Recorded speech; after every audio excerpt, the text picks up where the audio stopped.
Welcome, welcome, welcome to the Deal to Heal with E. James podcast. I am your host, Earnest James, aka Friend to Fatherless Daughters on Instagram. And I'm glad, I thank everyone that has made it to listen to our podcast on today. And today I have another guest with me. I have another guest with me, and I will let her introduce herself at this time.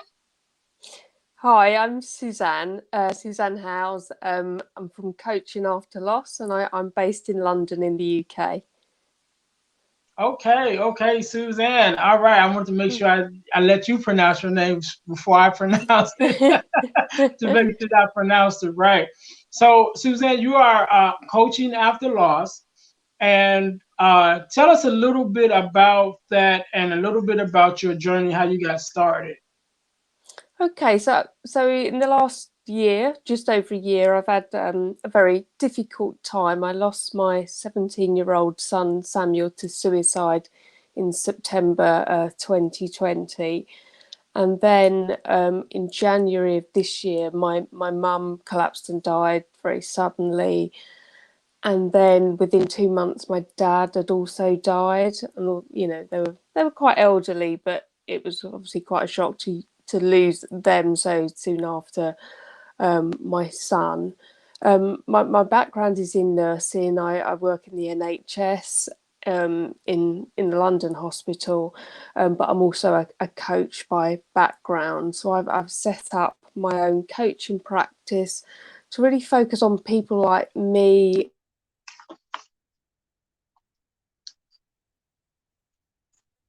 renewed meaning and purpose in their lives, after something that makes you completely look at your priorities in life and where it's going. So that's kind of the background to how, I've come to where I am, just a year down the line. Okay. And so, Suzanne, the reason why I reached out to you because your story really touched me on different levels for different reasons, and I'll kind of get into it, get into my uh, reasoning and my experience with suicide as we go on a little bit. But I wanted to talk about suicide loss and teen suicides because I just read a post from a previous guest of mine that I had on the show, and what he posted was that suicide attempts and suicides for African American young men is up, in America right now. And so, for a lack of a better term, how common or how often is suicides amongst teens or just suicide in general? Like, how often is that happening? Like, is it a I think it's probably more normal. I don't want to say normal, but I want to say I think it's probably happening more than we really realize. It's interesting because I have got involved in a national review of under 18 suicides, and there is 180 a year in the UK that they know of. They don't think it's actually gone up during the pandemic, which I was originally quite surprised about. But often they might be based around exam pressures, and because those exam pressures maybe haven't been there, that actually that time frame when they would happen hasn't materialised. But they haven't done the figures yet for the pandemic because they work, a year behind. I think what's become apparent is things like self-harm, is an increasing, problem, and access to mental health services. There's long waits for services, and as a parent that waited for those services and had a child that self-harmed, you realise what a lonely place it is that you don't tend to share with your friends, with wider family. And and so part of what I'm doing is working with services to look at actually what support is there for parents when you have a child that has lots of, you know, signs, symptoms and crisis, because it is a scary time. Okay, and I'm glad that you're getting involved with that, because I think that um, the reason why suicide is so should I say misunderstood is because we don't talk about it enough. And I think it's more common, or even the thought is more common than people want to admit. And the reason why I know this, because I myself had I didn't attempt suicide, but I contemplated it. A couple of years ago, I was in a place where I like to say I was living a D life, and I was going through divorce. I was in debt. I was in depression, and then my mom died. All within the same, probably the same year, within the same time period. And so I went into a deep depression at that point, and where I contemplated suicide myself. And oftentimes, you know, I think a lot of us, a lot of people, just in general, under the pressures of that comes in life, we get to a place where we don't feel like we don't have another choice.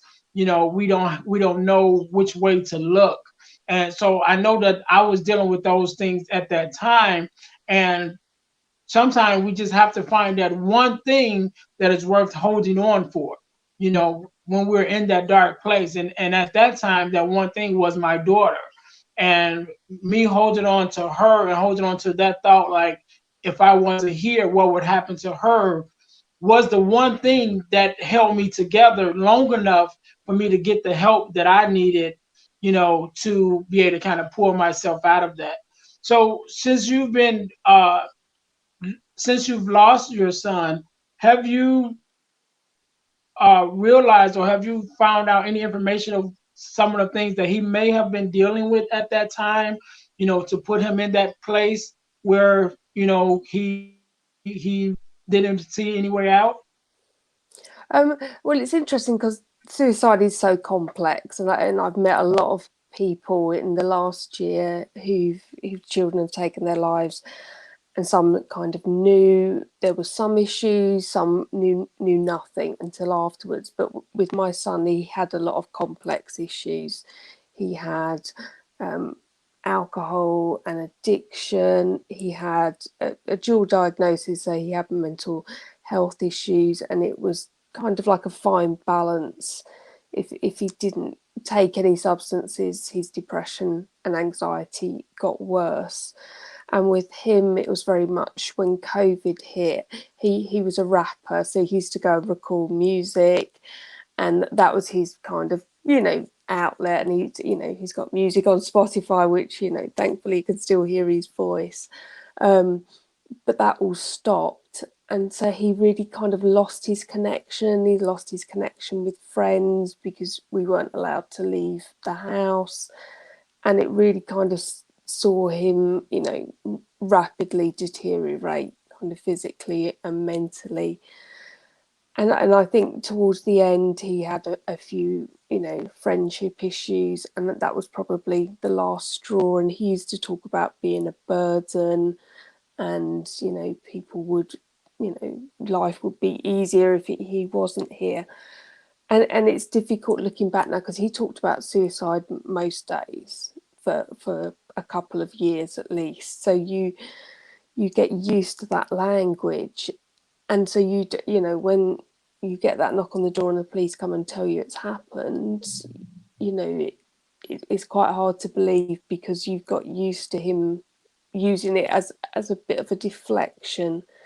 So I suppose, and at that point it was, a huge shock that he'd actually, gone through with it.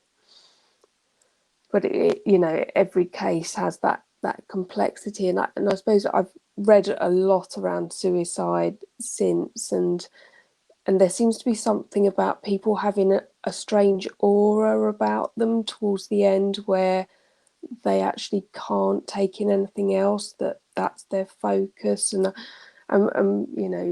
and see, and reading the reports, who haven't had an inquest for him yet, but it seems like he was in that frame when he took his life, that was, it wasn't an impulse decision. He'd made that decision. Okay. Now, I believe that there's a misconception about uh, people who commit suicide, and I pray that I don't offend you with what I'm fixing to say, because this is previously, before my own experience with suicide. I thought that suicide was um, a selfish gesture, right? Because I felt that, it was like you're only thinking about you and how, your troubles or your fears are affecting you. And so you decide to, relieve yourself of that hurt, but it really doesn't relieve you of that hurt. It just transfers. Like that hurt doesn't go away. It just transfers from you to the persons or the people that you leave behind. And so that was my thought before I had my own experience with contemplating suicide. And what I learned during that time is you're really not thinking about you. You're thinking about you, but you're thinking about other people too. But it's like you said, you with your son, is either you start getting those feelings like, I'm a burden to those who love me, because either I can't help myself or I can't help them, and then now I'm in this dark place and I don't see any light. So that was a new light for me, even going through that process myself and seeing that, okay, you just have to find that one thing that you can hold on to, like I said, which for me was my daughter. And sometimes we don't find that thing. Sometimes we don't see it even when it's there.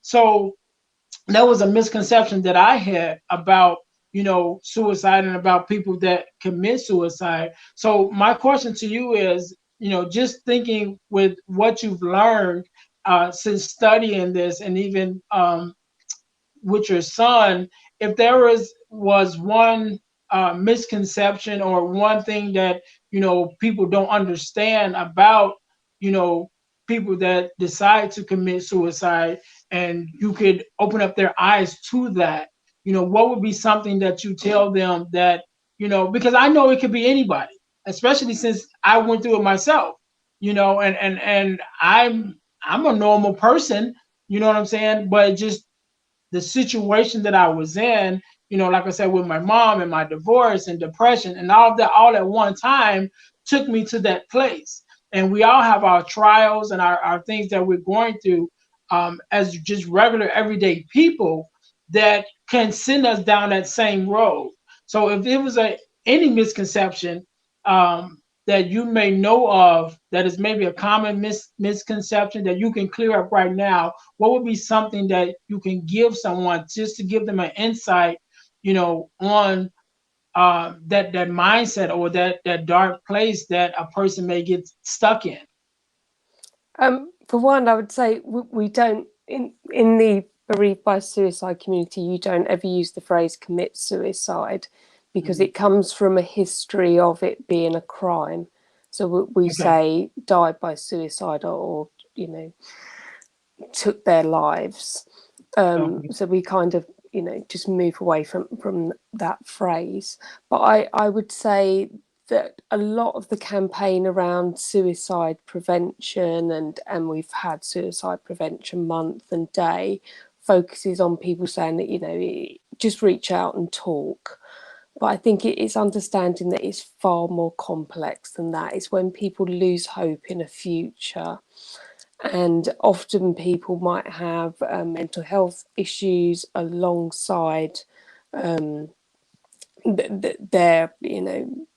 their thoughts, their addiction. There's something about having adequate services available, because often people want to reach out and there isn't anything there. And I know that now there's a lot more services available. And I know on Instagram there's something called the Ripple tool that people can load up on their computers if they're actually looking for for, you know, desperate measures, that actually it would come up with some support. And I think young men is a huge area. And, you know, and that's such a vulnerable group, the under 18s, and, you know, 17-year-old boys, which my son was, are the most at risk group. And for them to be given some sort of hope or ability to reach out that isn't complex, whether it's a texting service, whether it's somebody, you know, on the end of a phone at that point. My son reached out on that night, and there was a mix up with the police, and he didn't get the support. And, you know, and we've got to kind of live with that for the rest of our lives, that actually nobody was looking for him because he was missing. So I would say to people that don't think just having one conversation, you know, it's going to turn things around, that actually giving somebody that support to have some hope, and, you know, and not really sort of taking things personally, that if people are in a dark hole, they need, you know, various different levels of support to be able to come out of that.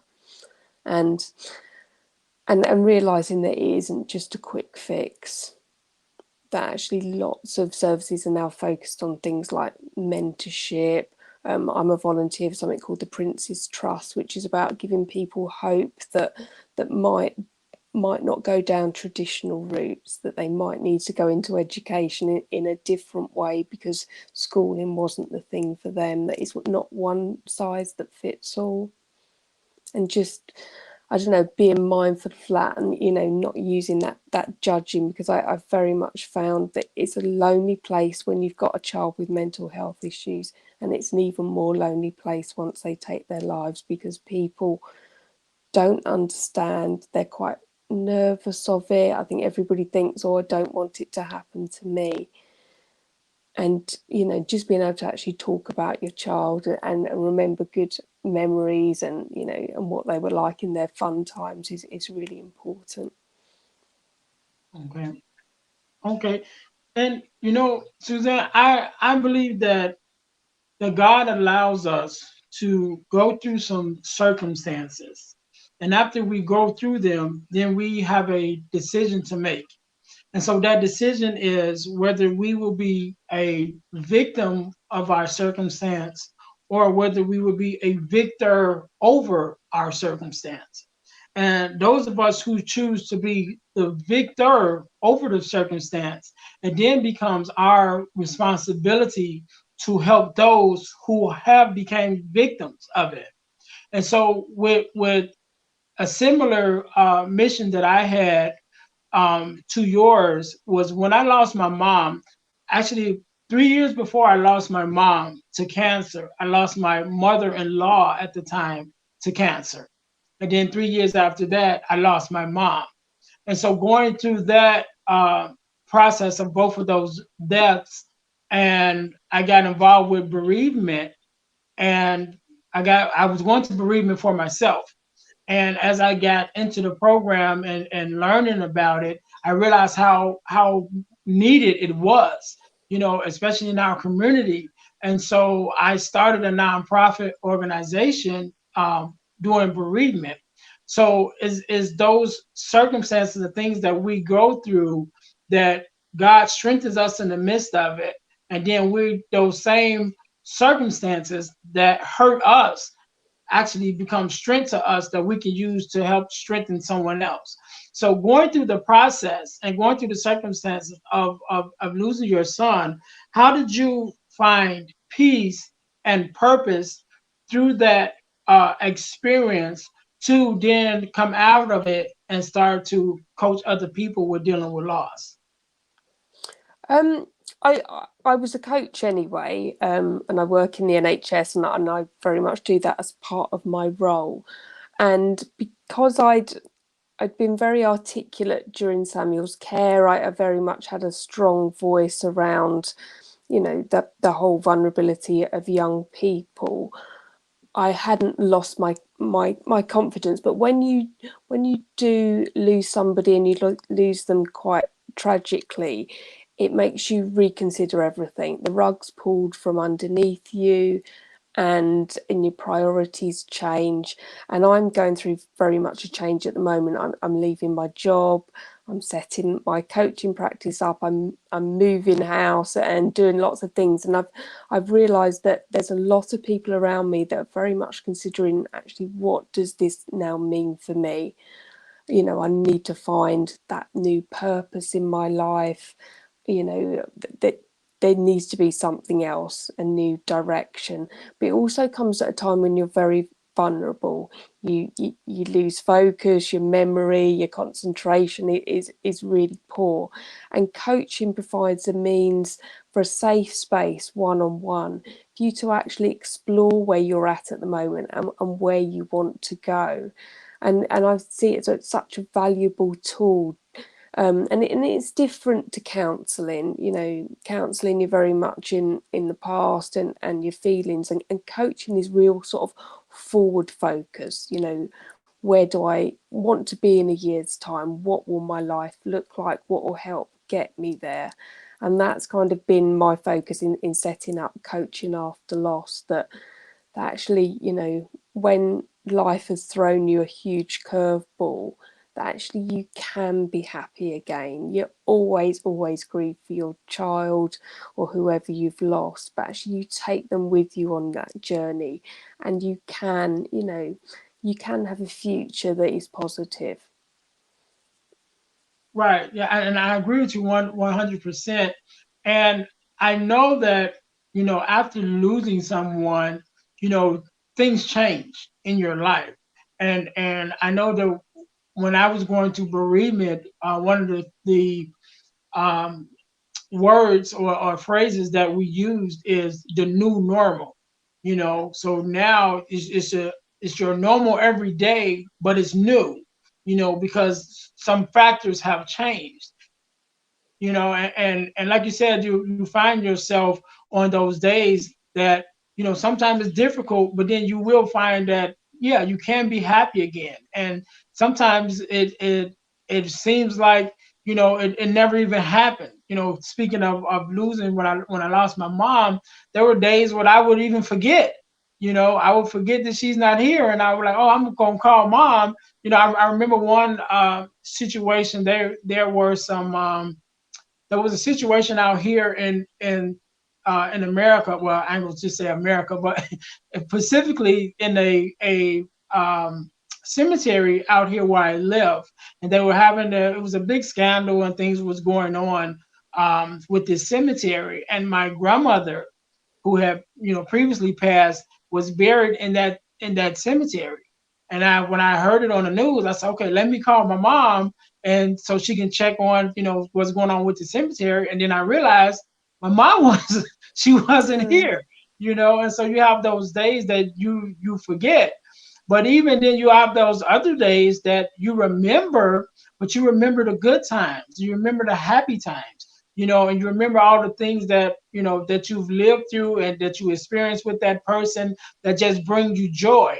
So to someone who's maybe facing that new normal now, now they're in this place that maybe their loss is fresh, and they're looking for something to hold on to, or something that will let them know that it's going to be okay. What would be something that you would tell them concerning that new normal, and finding that comfort within the experience that they're going through? That yes, right now you are hurting, right now you are dealing with some things, but it's going to get better.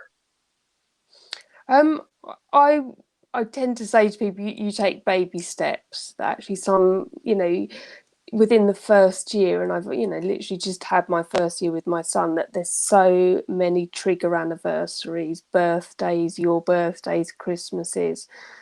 You get through them, but they are tough, and I'm very much not into any of these stages of grief. I think the best way that I've found to deal with it, you sit with your grief when it comes, but actually when you have better days, doing what actually works for you, whether that's, I think I find getting out of the house, going for a walk. I've got a couple of dogs, just those things that revitalize you. And actually in doing coaching, I'm finding with clients that actually you have to take a bit of time to actually, what does heal you?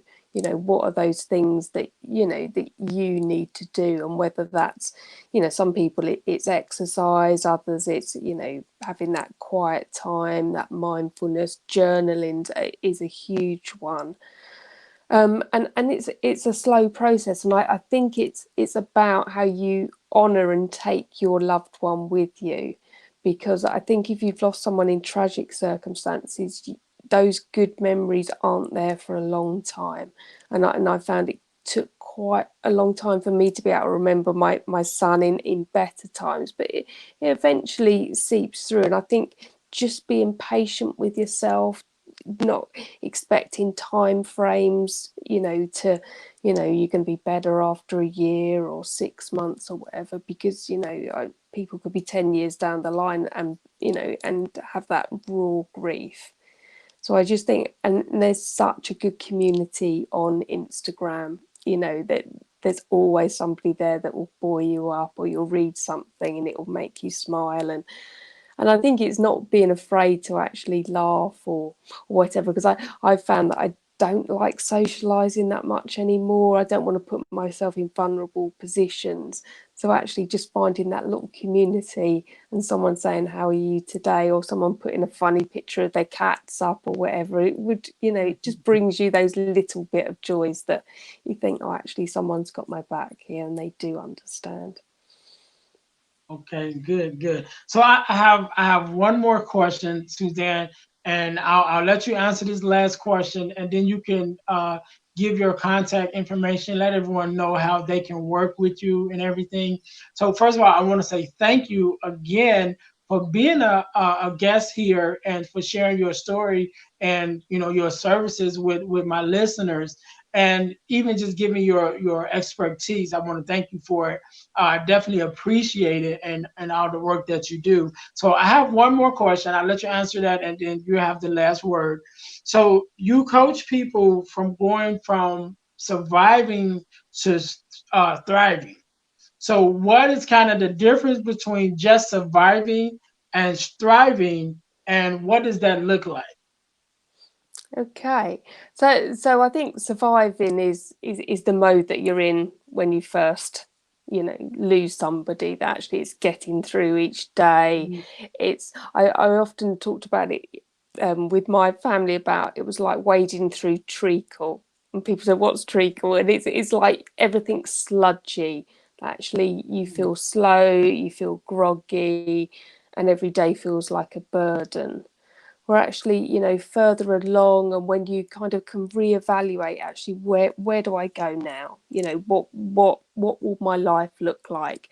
And I know I wanted to make those changes, and I didn't want to force them, but actually my life in thriving is going to be, in the next couple of months I'm moving to the other end of the UK, starting a new life in a new house, going to be near my daughter. I've got another daughter that's expecting a baby, and I want to be able to really enjoy those things. I don't want to be commuting up to London, and I've kind of made these definite decisions.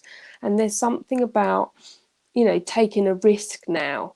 And there's something in the back of my mind that says the worst thing that could happen to you has happened. So actually, I don't need to be frightened of anything anymore. I don't need to, confine myself. So that thriving is about, mentally thriving. I'm not saying everybody has to move house and completely change, but actually there's something quite liberating about actually, what do you want going forward? This is your time to, to be yourself, and actually think about, your loved one and how they're still on that journey with you. You're not leaving them behind. I'm definitely, taking my son with me every step of the way, and everything is around making a difference in his name, alongside that with either charity work or work to make a difference in mental health services. Okay, thank you. And I agree with you 100% with what you said with moving forward and having that thought that the worst thing that has ever happened that could happen to me has already happened, because that's exactly how I felt when I lost, my mom and my grandmother. I lost my grandmother previous before I lost my mom, but after that experience, it was like, well, what else can life hit me with? That's the hardest hardship right there, and I've made it through that. And so that it does give you that courage to keep pushing and to make those new decisions and those new choices, to move forward. So yeah, I agree with you 100%, and I thank you again for being here, and also congratulations on the new grandbaby on the way, and on everything that's going on with your life, because you are definitely an example of what it is to strive after just surviving with the loss. And I definitely appreciate you having you on here. So tell our listeners where they can find you and how they can work with you. Yeah, so I'm on Instagram at Coaching After Loss, or my website is www.coachingafterloss.com. And I like to work on a one-to-one basis with people over a 3-month period, so a package of support, because I think you need that long-term support, and it's kind of like a wraparound care to look after you. So we have one-to-one sessions, and then those check-ins, and lots of really good tools to use to get you thinking in a different way, and really sort of blend it to work to what your needs are. Okay, all right. So again, I thank you so very much for being a guest on our podcast. This is Ernest James, E. James, and this is the Deal to Heal with E. James podcast. Thank everyone for tuning in, and until next time, we will see you guys next